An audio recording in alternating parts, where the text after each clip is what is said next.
Hello students, welcome to the class. Today we are going to start the new lesson, getting to know plants. So in this lesson we will learn about the different parts of the plant, including the root system and the shoot system, and we will also learn about the different functions of the root system and the shoot system with their modifications. So as you all know, the plants that are around us, there are of different types, and based on their size, that means what is their size, based on their size and the different kind of stems they have, the plants are divided into herbs, shrubs and trees, including creepers and climbers. So I think all of you are familiar with these terms like herbs, shrubs, trees, like this, right? So let us first discuss about the trees. So what are these trees? Trees are tall, strong, and they are having thick stems. The thick stems are called what? Trunk. Like mango tree, peepal tree, banyan tree. These are huge trees with tall and strong stem and thick stem, which is called what? Trunk. Then we have the shrubs, which are still smaller, and they have the woody stems. Then we have the herbs. These herbs are having the soft stems. Example of shrub can be rose, and example of herb can be grasses. Then we have the creepers, which have weak stems, and also they tread on the ground. They can move on the ground. They cannot stand straight, but they move on the ground. These are called creepers. For example, pumpkin. And climbers, they need support to grow. They can stand erect, but with the help of the support. So based on their size and the kind of stem they have, the plants are divided into herbs, shrubs, trees, creepers and climbers, which are of 5 types. Okay, so these two, the creepers and climbers, they cannot stand straight. They have very weak stems or soft stems, and the creepers, they move on the ground, like as you have seen in the pumpkin plant. And the climbers, they need support. They need a stick or anything to support them so that they can stand erect. So next we come to the root system and the shoot system. Now the part of the plant that is below the ground that we cannot see is called the root system, and the part of the plant that is above the ground that we can see is called the shoot system. So these are the two systems that is present in the plant, and they have different functions. So first of all, we will study about the root system. So in the root system, there are two types of root system are there. One is taproot and other one is fibrous root. So now let us discuss about the taproot system. Now this taproot system, there is a single root, and the single root is called the primary root, which have its lateral roots. So one main branch is there. I would like to show you. So suppose this is the main branch, and this is having the lateral roots. So this is the primary roots. This is the primary root, and the branches that are coming out are called the lateral roots. So this type of structure is called what? The taproot system. Mainly these types of roots are found in the mango, the neem, pea plant, carrot, radish, turnip, beetroot. These are examples of the plants which have this taproot system. Okay, so what is this? The taproot system, there is a main root, or called the primary root, with the lateral roots or the branches. Next we come to the fibrous root system, where we can see that the roots grow from the base of the stem. Just below the base, the roots come out, and they have a bushy appearance. They look like a bush. So I'll just try to show you here. All the roots are coming like this in the fibrous root. There is no main root as such, and the roots are coming as clusters, so they look like a bush. For example, in grass and maize. So I think all of you are having grass in your garden. So what will you do? Just pick out some grass, and you can see the roots on the grass. You can see they are like a bush. So these are called what? Fibrous root. Next we come to the examples of fibrous root, like in grass and maize. Just now I told it is also present in onion, sugarcane, rice. All these plants contain the fibrous root system. Now we will come to the functions of the root. That means why the root system is present. What is the function? Now function of the root is anchoring the plant. That means, what do you mean by this word anchoring? That means fixing the plant tightly to the soil. So these roots help the plant to bind tightly to the soil. So this is called what? Anchoring.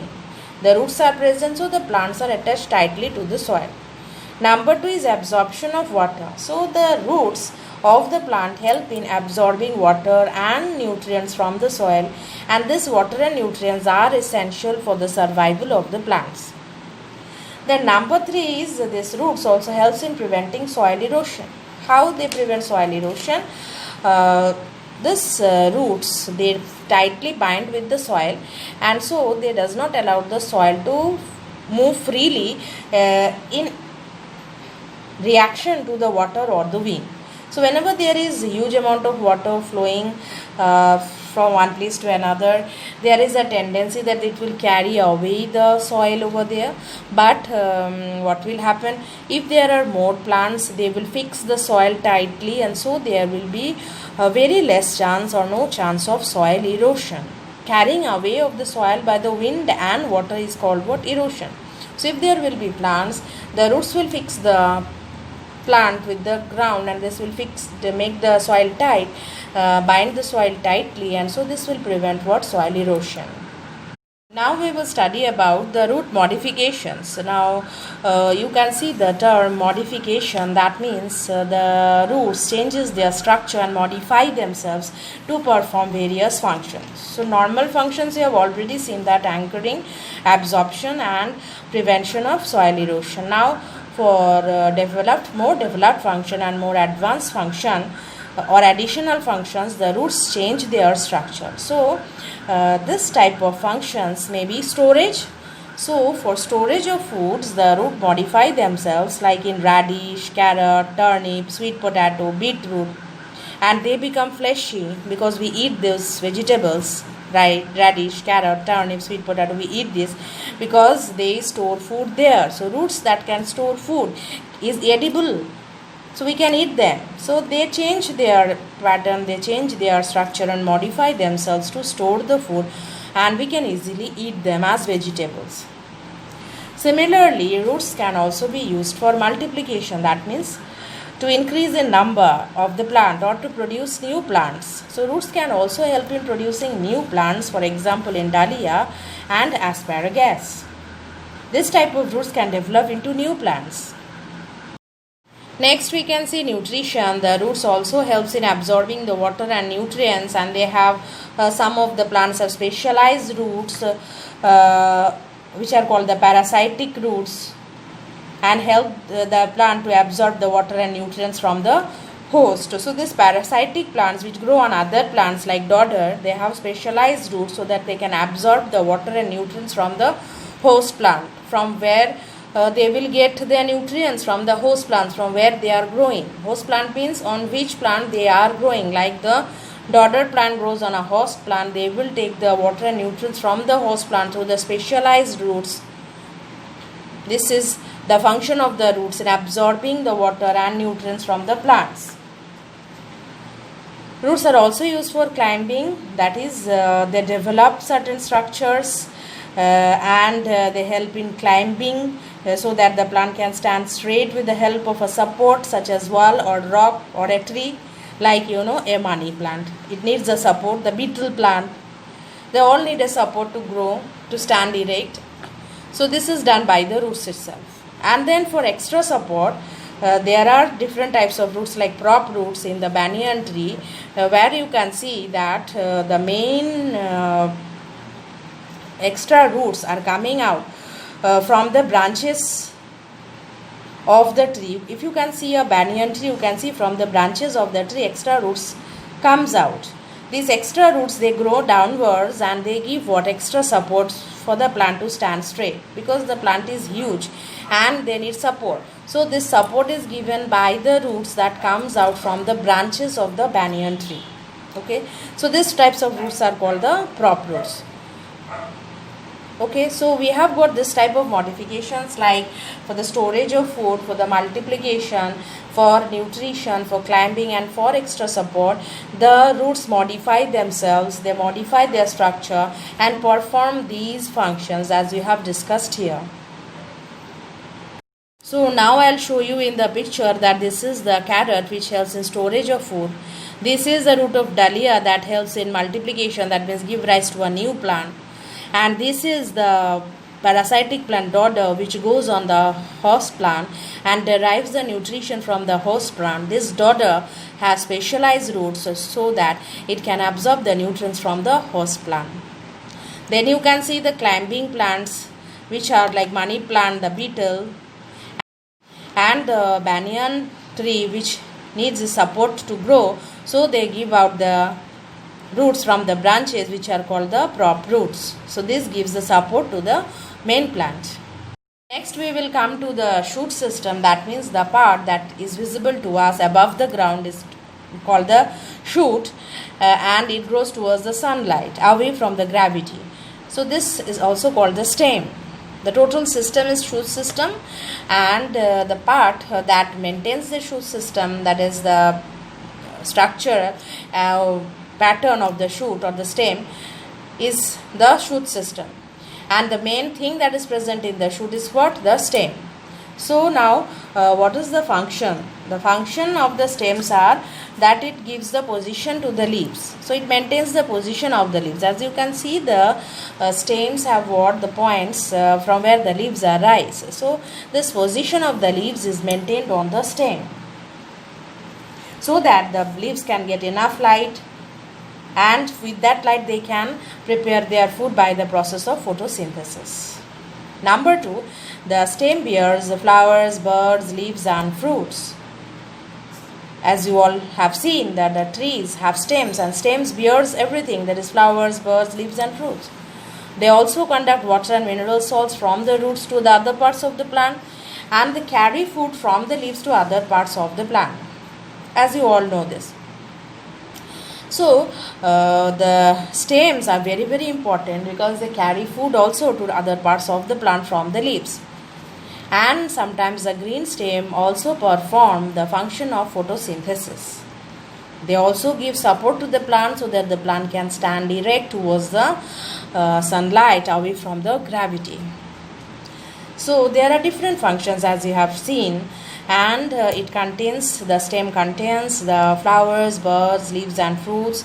They give the position to the leaves, they conduct the water and minerals, they carry the food from the leaves to other parts of the plant, and also they perform the photosynthesis if they are green in color. That means soft stems of certain plants can perform photosynthesis. Okay, now the points from where the leaves arise is called the nodes. Points from where the leaves arise. In the stem there are certain points from where the leaves arise. These points are called the nodes. Now I'll try to show you here only. Suppose this is the plant, the stem, and this is the place from where the leaves arise. This is another place from where the leaf arise. This is another place from where the leaf arise. These points are called what? Nodes. The points from where the leaves arise is called the nodes. And the position between the two nodes, this is one node, this is another. The distance between the two nodes or the gaps between the two nodes is called the internode. Just now we have seen what the nodes. The point from where the leaf arises is called what? The nodes, and the distance between the two nodes is called the internode. So these are all present in the stem. Now we will come to the modifications of the stem. Now as you can see, the modifications of the stem, that means how the stem changes its structure so that they can perform the other functions also, like storage of water. So sometimes you can see the stems also store water, like in the desert plant cactus, they store a lot of water. The stem stores a lot of water, and they swell up due to the storage of water. So stems also perform this function of storing of water. They also try to manufacture food. Sometimes the stems are leaf-like, they become flattened like that of the leaf as in the cactus, and they also perform what? Photosynthesis. If all of you have seen cactus, then it's okay, but still I'll try to show you. This is the thickened part of the cactus, and here the thorns are there. I think all of you have seen the cactus like this. So stems are flattened and they are thickened too, so that they are green in color too, so that they can manufacture their food. And also sometimes the thorns are present in the stem, so they help the stem to protect themselves from any injury, from any insects, from any animals. So they are modified, the stems are modified to become what? Thorns. As in, you can see bougainvillea. In and around our house, you can see the flowers of bougainvillea. The plants are containing what? The thorns, because the stems are modified to form thorns to protect the plant from being eaten by the animals. So these are the three things that we have studied now, the modifications of the stem, like storage of water, manufacture of food, and protection by modifying itself. In protection, what happens? The stem modifies itself into thorns so that it can protect the plant from the attack of any animals. Next modification is for support.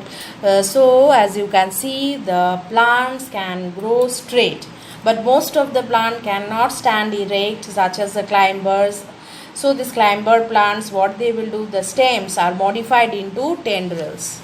Okay, soft modified stems are called what? Tendrils, so that they can easily climb the support. So stems of the climbers, like in grapes and other plants, also the stems are modified to form what? This tendrils, and these tendrils help the plant to climb. Because they have weak stem, they cannot stand straight on itself, so they need a support so that they can stand and perform their function. Okay, next is for storage, that you can see that they can store food, like in potato and ginger.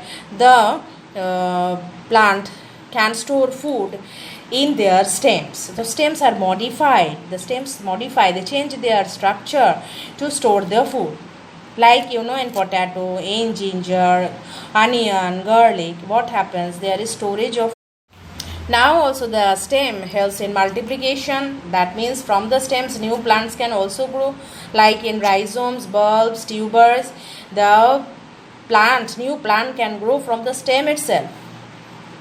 So I think you know that flowering plants, mostly like rose, jasmine, hibiscus, they can grow into new plant if you use the stem cuttings. If you get some stem cuttings from the neighborhood, from any people who are having this type of plants in their home, and you need those in your home also, so you can get the stem cuttings, and the stem cuttings can give rise to new plants. So stems also help in producing new plants. Okay, so what we have discussed today is the root system and the shoot system, along with their modifications and functions. So today we will discuss up to this much, and in the next lecture we will continue further with this chapter. And you all study up to this, and if you have any doubt, just WhatsApp me in my number. Also try to focus, try to clear the concept of this root and the shoot, as to how it is growing and what are the different types of modifications and their functions.